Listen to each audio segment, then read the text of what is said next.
Toutes et à tous, vendredi 29 mars 2024. Bienvenue à notre rubrique d'information sur le sport. Les deux premières rencontres de la 5e journée du championnat national spécial ont été disputées ce jeudi. L'América FC des Cayes a dominé en infligeant une écrasante défaite à 5-0 au Racing Club haïtien pour démontrer sa supériorité sur le terrain. De même, Juanamet FC a réalisé une performance remarquable en stoppant le Real Hope FA sur un score serré de 1-0 lors de leur affrontement à Milo. Ces résultats soulignent l'intensité de la compétition et la détermination des équipes à se démarquer dans cette phase décisive du championnat. Jean-Robert rejoint les rangs du Tempête FC du Saint-Marc, l'ancien pilier de l'AS Verret et de l'US Rivarty-Bonicienne, a conclu un accord de prêt avec l'élite du championnat national de première division au sein du club Saint-Marcois. Attendu avec impatience par les supporters, le natif de Verret pourrait faire ses débuts ce dimanche 31 mars 2024 lors du match contre l'équipe du Triomphe Assis.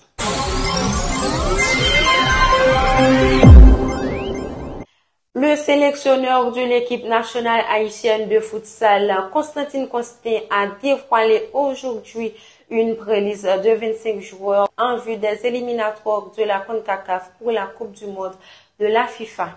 Parmi ces talents, 11 évoluent localement en Haïti et Constantin devra faire un choix crucial en sélectionnant 14 joueurs pour composer l'équipe finale qui se mesurera au Mexique, au Costa Rica et au Suriname dans le groupe A des éliminatoires prévus au Nicaragua du 13 au 20 avril. L'objectif clair et ambitieux est de décrocher l'une des 4 prestigieuses places qualificatives pour la CONCACAF pour la Coupe du Monde de futsal qui se déroulera en Ouzbékistan du 14 septembre au 6 octobre 2024. Dans le cadre de la sélection haïtienne de futsal, 9 des 11 joueurs locaux choisis font partie des équipes engagées dans l'opération Futsal 2026. Parmi les joueurs sélectionnés, la DJFC se distingue en comptant 5 représentants suivis par le Flambeau Academy avec 2 joueurs, le Chelsea FC avec 1 joueur et l'Union Hope de Delma avec 1 joueur également. Cette compétition reflète la force et la diversité des talents présents dans la Ligue port-au-prinçienne de futsal, confirmant ainsi l'engagement et le niveau de préparation des joueurs en lice pour cette compétition d'envergure internationale.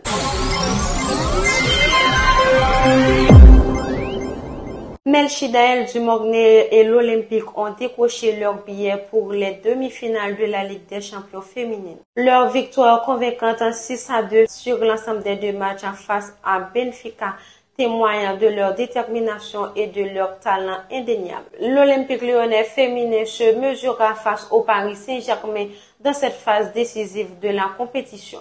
Salutations admirables à Coventina qui portera haut et fier le drapeau haïtien lors de l'ultime carré de cette prestigieuse compétition européenne.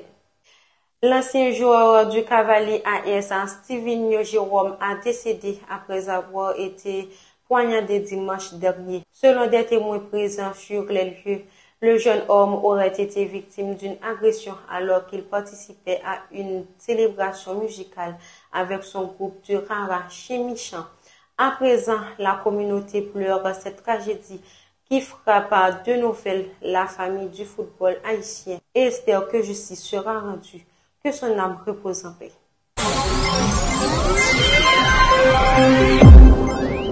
L'attaquant brésilien de Flamengo, Gabriel Barbosa dit Gabricola, a écopé d'une suspension de 2 ans pour violation du protocole anti-dopage. L'international brésilien, pilier de l'équipe de Flamengo, a été sanctionné suite à un contrôle anti-dopage l'an dernier avec effet à partir du 8 avril prochain. Selon l'annonce du tribunal sportif anti-dopage brésilien, malgré cette décision, Gabriel Barbosa a nié toute implication dans l'utilisation de substances interdites, affirmant son respect des règles sportives tout au long de sa carrière. Il se dit déçu de l'issue du procès, mais reste confiant en la justice et affirme sa coopération totale avec les autorités pour prouver son innocence devant une juridiction supérieure. Condamné à 9 ans de prison pour viol en Italie, Robinho a été arrêté à Santos au Brésil. Après que sa demande de sursis a été rejetée par la Cour suprême, le juge de la Cour suprême du Brésil, Luis Fux, a confirmé qu'il devra commencer à purger sa peine maintenant que l'ordre de détention est maintenu. Âgé de 40 ans, Robinho sera transféré à la prison de Tremembé, à environ 150 km de Sao Paulo. Son avocat a annoncé son intention de faire appel de cette décision dans l'espoir qu'elle soit renversée par l'Assemblée plénière de la Cour suprême en vertu de la législation brésilienne. Il ne pourra pas bénéficier de sa liberté en attendant la conclusion de tous les appels. Aucun cautionnement n'est autorisé pour ce type de crime.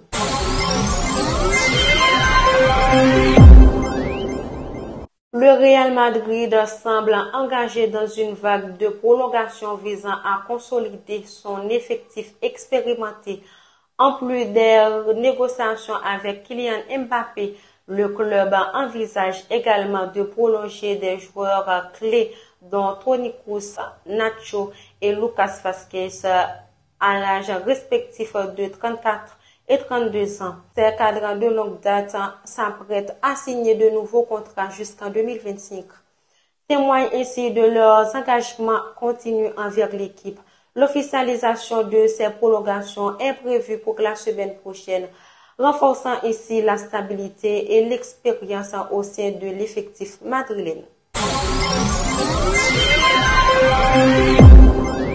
Victor Wembanyama a joué un rôle décisif dans la victoire des Spurs face au Jazz, contribuant de manière significative avec 19 points, 8 rebonds, 5 contres et 6 passes décisives après son retour de blessure. Sous la direction de Greg Popovich, l'équipe a enchaîné une deuxième succès consécutif en s'imposant sur le score de 118 à 111. Cette performance remarquable démontre le talent et l'impact de Wembanyama sur le